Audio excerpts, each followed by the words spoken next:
Good evening class. कल ही हम लोगों ने क्वेश्चन नंबर 1 का फर्स्ट पार्ट किया था एक्सरसाइज 3.1 का। आज हम करने जा रहे हैं सेकंड पार्ट। फर्स्ट पार्ट में आपने ग्राफिकल सॉल्यूशन किया था, सेकंड पार्ट में भी ग्राफिकल सॉल्यूशन करना है। तो यहाँ पे हम ले रहे हैं एनसीईआरटी का क्वेश्चन है ये। Let cost of one pencil is equal to ₹X and cost of one pen be ₹Y। ये दो हो गए आपके पास अजम्पशन। अब अकॉर्डिंग टू क्वेश्चन आपको बनानी है लीनियर इक्वेशन। लीनियर इक्वेशन कैसे बनाओगे?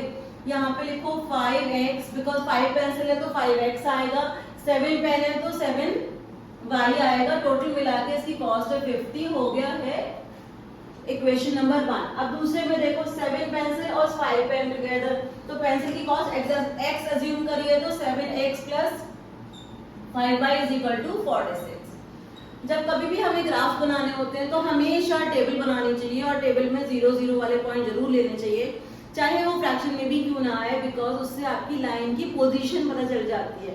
तो हम दोनों के लिए टेबल्स बना रहे हैं। तो पहले मैं इसके लिए बना रही हूँ 5x plus 7y is equal to 50।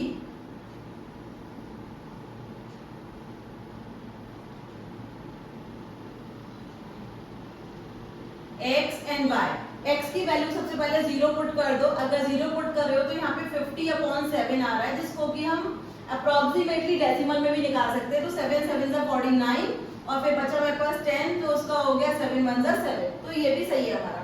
फिर उसके बाद हमारे पास आता है अगर y is equal to 0 put कर दिया तो यहाँ पे 5x आएगा। मैं एक बार लिख के दिखा रही हूँ आपको। 5x plus 0 is equal to 50। तो फिर x की वैल्यू हो जाएगी 50/5, दैट इज 10। तो that's also a good value. तो यहाँ पर 0 ले लिया और यहाँ पर 10 ले लिया। एक और ले लेते हैं जो फ्रैक्शन में ना आ रहा हो, तो जिससे आपकी लाइन थोड़ी और अच्छी बन जाएगी। तो x की वैल्यू यहाँ पे 3 पुट करके देख लो। तो अगर आपने x की वैल्यू 3 पुट करी, एक बार देख लो मेरे साथ। 5x plus 7 into 3 is equal to 50। तो 5x की वैल्यू हो जाएगी 50 माइनस 21, दैट इज 50 में से अगर आपने 21 सब्ट्रैक्ट किया, x की वैल्यू 3 ले रहे हैं, अच्छा x की वैल्यू 3 ले रहे हैं, तो यहाँ पर जाएगा 5 into 3 plus 7y is equal to 50। तो 15 plus 7y is equal to 50। तो 7y is equal to 50 minus 15, that is 35। सही आ गया है। तो y इज इक्वल टू 7 5 35। तो फिर यहाँ पे आपके पास y की वैल्यू 5 आ जाएगी। सिमिलरली हमें दूसरी इक्वेशन के लिए एक छोटी टेबल बनानी है, वो भी बना के देख लेते हैं। उसके बाद मैं आपको ग्राफ बनवाऊंगी। अगर आप ग्राफ पेपर बना रहे हो तो बेटर है, अगर आप नहीं बना रहे हो तो फिर मेरी तरह बना लो स्केल और पेंसिल यूज करके। बस ये फर्क होता है कि ग्राफ पेपर पे जब आप ड्रॉ करते हो तो आपके एग्जैक्ट सॉल्यूशन आपको वहीं से अच्छे से रीड करने को मिल जाते हैं। तो यहाँ पर आप ले रहे हो x और y। x की वैल्यू 0 पुट कर दी है तो हमारे पास आ रहा है 5y is equal to 46।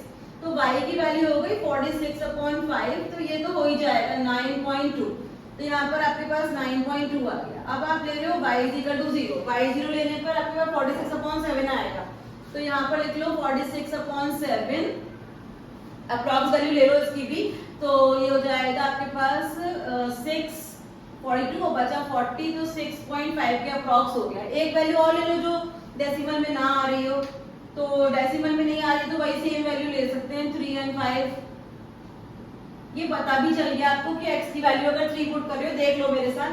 7 into 3 plus 5y is equal to 46। तो 5y is equal to 46 minus 21। तो 5y हो गया आपके पास 35 और y की वैल्यू हो गई 7। तो ये आ गया y की वैल्यू, हाँ 6 minus 1, sorry I am really sorry, यहाँ पे 25 हो गया। तो 5 5 से 25 हो गया। तो यहाँ पे y की वैल्यू 5 आ गई। ये देख के पता चल रहा है आपको कि अगर ये पॉइंट दोनों में ही आ रहा है तो obviously this is going to be the solution. तो अब हम बना रहे हैं ग्राफ, क्योंकि बुक में लिखा है कि ग्राफिकल सॉल्यूशन देना है तो ग्राफ ही बनाएंगे। पहले सारे पॉइंट चेक कर लो कि यहाँ पे x में हमें मैक्सिमम वैल्यू क्या दिखाई दे रही है 10 और y में मैक्सिमम वैल्यू दिखाई दे रही है 9.2। तो दोनों में फर्स्ट क्वाड्रेंट ही है, तो आप बस 10 तक ले लो, फिर आराम से बन जाएगा आपका ग्राफ। तो मैं ओनली फर्स्ट क्वाड्रेंट ही हाईलाइट करती हूँ, बाकी ज्यादा बड़ा मत करो। 0 1 2 3 4 5 6 7 8 9 और ये 10 तक ही लेना है बस। फिर यहाँ पे 1 2 3 4 5 6 7 8 9 और ये 10। तो ये हो गया 10 और यहाँ पर आपको 0 पे 7.1, तो 0 पे 7.1 है, तो इसका मतलब है कि आपको लेना है y एक्सिस पे 7.1 लेना है, तो 7.1 अप्रोक्सीमेटली ले लो यहाँ पर। तो दिस इज 0, 7.1। उसके बाद जो दूसरा पॉइंट दिखाई दे रहा है वो 10, 0 मतलब 10 पे लेना है। तो यहाँ पे आपके पास होना है ये पॉइंट 10, 0 और मैंने बोल दिया था कि बीच में भी एक पॉइंट ले लो। This is 3, 5। तो 3, 5 मतलब यहाँ पे जाएगा, दिस इज 3, 5। स्केल यूज करोगे पूरा सीधा एक लाइन आएगी। मैं यहाँ पे थोड़ा सा मेरा अप्रोक्सीमेशन जाएगा बिकॉज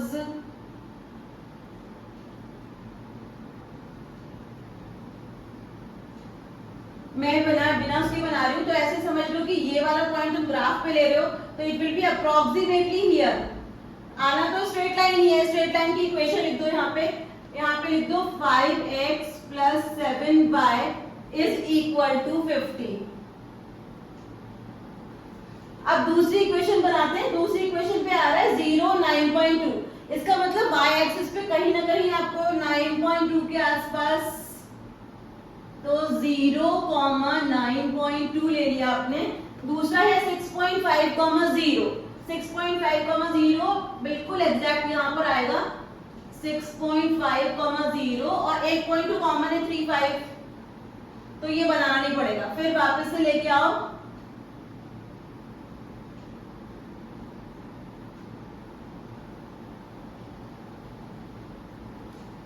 ये दोनों लाइंस आपकी आ गई हैं। सेकंड लाइन पे भी लिख देती हूँ मैं 7x + 5y = 46।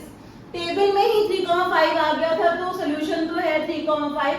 अगर यहाँ पे लिख दिया हमने कि सोल्यूशन 3, 5, तो आपको लास्ट में लिखना है कि cost of 1 pencil ₹3 and cost of 1 pen = ₹5। ये आपका फाइनल आंसर होगा। एग्जाम में, बोर्ड एग्जाम में 2-3 चीजों का ध्यान रखो कि जब आप लाइंस को ड्रॉ कर रहे हो तो यहाँ पे इनको टर्मिनेट नहीं करो। यहाँ पे एरो हेड और नीचे भी एरो हेड, और लाइन की इक्वेशन लाइन के ऊपर लिख दो और जो सोल्यूशन है उसे हाईलाइट कर दो और वर्ड प्रॉब्लम का आंसर वर्ड प्रॉब्लम में जरूर लिखो। आई होप ये क्वेश्चन आप अपने आप कर पाओगे।